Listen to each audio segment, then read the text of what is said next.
perkenalkan nama saya Yulianto. Saya sebagai salah satu founder di Amazing Frozen Food ini yang berdiri sejak tahun 2022.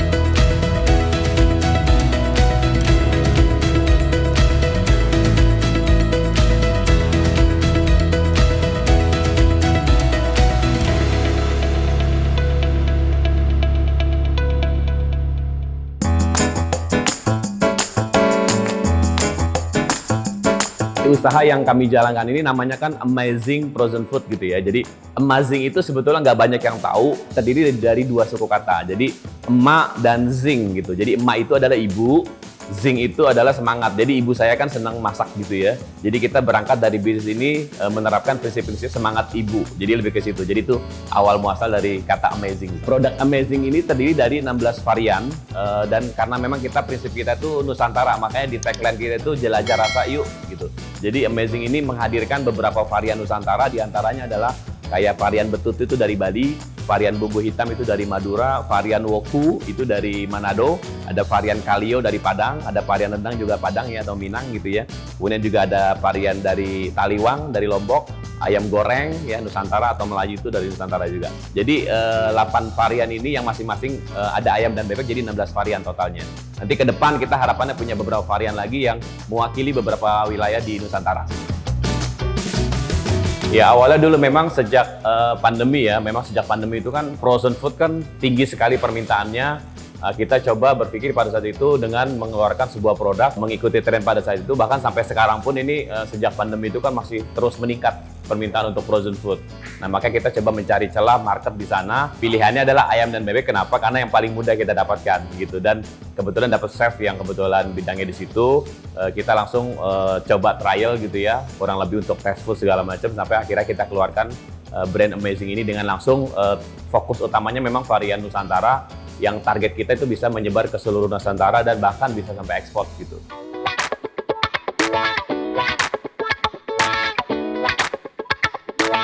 Suka dukanya ya, namanya kita bisnis ya, dari awal memang kita kan partner sama kebetulan adik saya langsung sama chef gitu ya. Kadang-kadang suka ada perbedaan pendapat biasa gitu ya. Tapi memang pada akhirnya karena kita memang satu tujuan, goalnya sama gitu untuk membesarkan Amazing ini. Jadi memang kita berangkat dari sana, cita-citanya sama, ya itu menjadi bagian dari sebuah proses sih. Jadi kita nggak bilang suka duka ya, semua kita jalan sebagai proses hingga sampai saat ini gitu sih, lebih ke situ. Jakarta Entrepreneur ini membuat saya tuh sedikit membuka mata gitu. Artinya gini, ketika dulu kita memang larinya cuma B2B, kita masuk ke swalayan segala macam gitu ya. Ternyata jaringan di Jakarta Entrepreneur ini cukup luas sekali saya lihat. Dan kita bisa masuk ke beberapa pihak pemerintahan sama swasta. Bahkan kemarin sempat dimasukin kayak e-katalognya kan, karena kita ada juga untuk supply catering gitu ya. Dibantu untuk supply masuk ke pemerintahan itu melalui e-katalog tersebut. Dan masuk ke beberapa exhibition kayak di beberapa hotel gitu ya. Nah itu melalui jaringan mereka gitu. Jadi banyak banget manfaatnya yang kita dapat dari Jack Entrepreneur ini. Karena networking yang kita bangun ini jadi semakin luas sih. Dan tidak hanya di jaringan pihak yang istilahnya swasta tadi, ini bisa masuk ke pemerintahan juga sih. Senang banget kita gitu.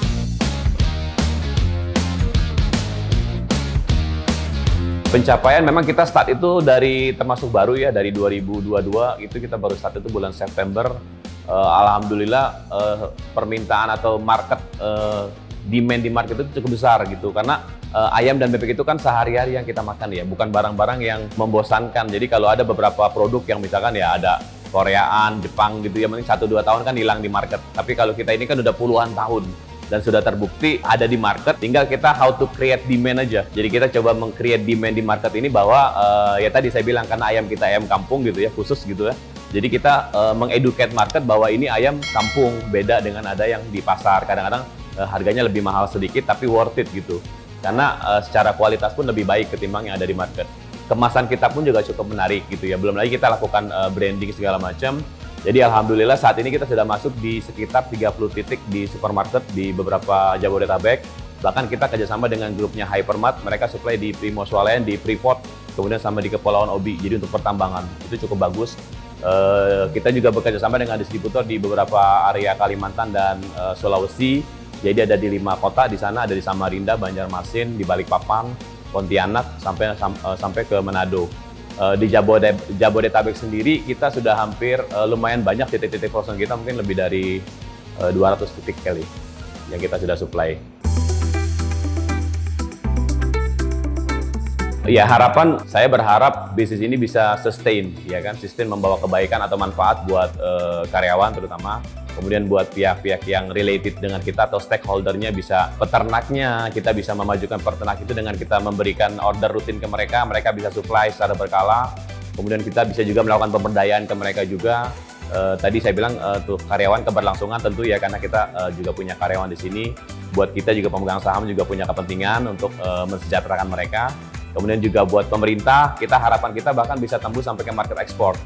Karena memang produk kita siapkan memang untuk standar ekspor itu dia udah bilingual. Jadi dikemasnya itu sudah bilingual, karena target kita memang masuk ke Asian market dulu pertama. Kita sudah bekerja sama dengan Kadin Indonesia juga untuk melalui jaringan mereka Indonesian Trading House di beberapa negara. Ya harapannya bisa nembus ke market-market di Asia.